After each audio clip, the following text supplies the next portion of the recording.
merahku di pundak. Selamat pagi semua, ku nantikan dirimu di depan kelasmu, menantikan kami, guruku tersayang. Assalamualaikum warahmatullahi wabarakatuh. Selamat siang, saya dengan Eli Sukarsi. Pada hari ini saya ada di sekolah SMP Negeri 3 Sentul, Bekasi. Di sini kita akan membahas mengenai mudahnya akses belajar di era digital dan bagaimana perubahan ini membuka peluang lebih besar dalam dunia pendidikan. Telah hadir bersama saya, rekan saya dengan Ibu. Perkenalkan, nama saya Siti Romla. Saya mengajar di SMP Negeri 3 Kabupaten Bekasi. Saya mengajar mata pelajaran ilmu pengetahuan sosial. Ibu Siti, di sini saya ingin meminta pendapat Ibu bagaimana perkembangan teknologi dalam pendidikan dengan era digital untuk sekarang. Baik, terima kasih Bu El.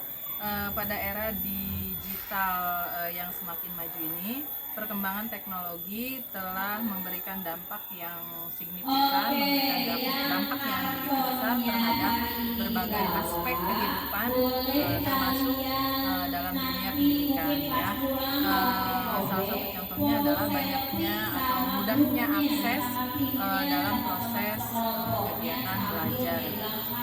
Dalam perkembangannya teknologi ini banyak akses-akses yang bisa kita gunakan dari internet, kemudian ada aplikasi platform ya, Betul. kemudian ada learning. Kemudian ada beberapa contoh aplikasi yang digunakan Ibu dalam mengajar. Baik, kalau aplikasi yang digunakan untuk guru-guru untuk saat ini tuh ada yaitu dengan menggunakan platform mengajar Merdeka ya, atau PMM ya, platform Merdeka Mengajar. Maaf terbalik, platform Merdeka Mengajar atau PMM. Itu di situ banyak sekali informasi-informasi Bu El yang bisa digali, dipelajari oleh Bapak Ibu guru ya. Banyak media-media atau tutorial cara mengajar, terus banyak juga materi-materi, contoh-contoh modul yang dipergunakan sekarang. Itu memang sangat up to date sekali gitu. Dan sangat membantu Bapak Ibu guru ya. Betul. Dan untuk anak-anaknya bisa anak-anak bisa belajar melalui YouTube atau untuk peserta didik dengan guru juga bisa ketika ada pembelajaran daring, itu ada Google Meet dan lain sebagainya. Itu hanya contohnya saja. Iya. Kemudian adakah tantangan dan juga solusinya bagaimana dalam pembelajaran digital ini? Baik. Karena ini pembelajaran digital, era digital ya Bu El ya, tantangannya yang paling utama ya yang saya rasakan di sekolah saya adalah akses internetnya yang terkadang yang terkadang sulit. Kadang sinyalnya jelek, jadi ketika belajar secara digital kadang-kadang akses internetnya yang jelek. Harapannya kedepannya akses internet ini lebih mudah dijangkau lagi oleh kami, karena memang kondisi sekolah kita yang memang sulit dengan keterjangkauan jaringan tersebut. Seperti itu. Iya. Berarti banyak banget ya manfaat akses belajar di era digital ini ya. Banyak.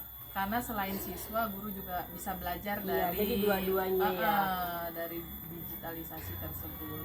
Sekarang itu contoh kecil, anak-anak sekarang itu bikin poster nggak hanya bisa pakai kertas, pakai pensil warna, mereka menulis apa segala macam. Sekarang anak-anak tuh bisa bikin poster, bikin melalui media Canva misalnya. Mereka bisa menuangkan semua kreasinya, ide-idenya di Canva tersebut. Selain bisa bikin poster, mereka juga bisa bikin video, karena kan belajar sekarang itu tidak terpaku kepada buku-buku, Cetak iya aja. buku-buku yang ada fisiknya buku gitu terus kita baca. Ya memang itu sebagai salah satu media atau sumber belajar kita, tapi selain itu banyak lagi sumber-sumber belajar yang lain. Contohnya tadi ya media-media yang ada yang tersedia. Ya, betul sekali. Jadi tidak hanya untuk khusus pelajaran Tikom aja ya. Betul sekali. Yang saya rasakan pembelajaran saya pun terkadang saya memberikan ketika satu materi pelajaran misalnya tentang menjelaskan titik lokasi, kita bisa menggunakan handphone dengan GPS dan lain sebagainya itu. Ya, betul sekali. Jadi apa namanya, di era digital ini emang dimulai pada awalnya di zaman Covid dulu ya, kita menggunakan daring, tapi betul, dari setelah itu kesininya juga semakin inovatif lagi dan tetap kita bisa banyak banyak digunakan. Betul sekali. Kemudian iya betul sekali. Kalau menurut Ibu bagaimana ini masa depan akses belajar di era digital ini? Harapan saya nih. Iya.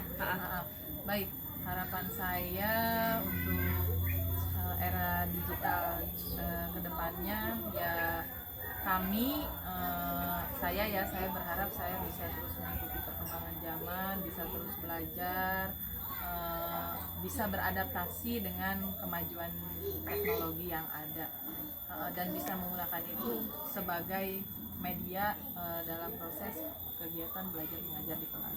Mudah-mudahan juga sekolah kita, Betul. terutama saya juga teman kebetulan di sini mendapat fasilitas lagi untuk lab komputernya, bisa lebih gampang lagi ya anak-anak karena ya. terbatas hanya di handphone saja ya. Betul, karena untuk saat ini kalau misalnya kita mau belajar dengan media dengan proses digital, kadang kita tuh informasi ke anak melalui wali kelas, besok bawa handphone ya dan segala macam gitu. Kalau misalnya udah difasilitasin dari komputer yang kita punya sekolah, dari pemerintah gitu kan udah enak ya, anak-anak gak perlu repot bawa handphone. Dan apa ya namanya, maksudnya handphonenya itu tidak disalahgunakan oleh anak-anak, karena kadang anak tuh belajarnya 10 menit tapi mainnya 30 menit. Nah seperti itu kalau pakai komputer yang memang udah tersedia. Demikian wawancara saya dengan salah satu pengajar di sekolah SMP Negeri 31 ini. Mudah-mudahan materi yang saya sajikan ini bisa memberikan wawasan dan bisa menambah informasi untuk teman-teman semua. Mohon maaf apabila ada kekurangan. Sekian dari saya. Terima kasih. Assalamualaikum warahmatullahi wabarakatuh.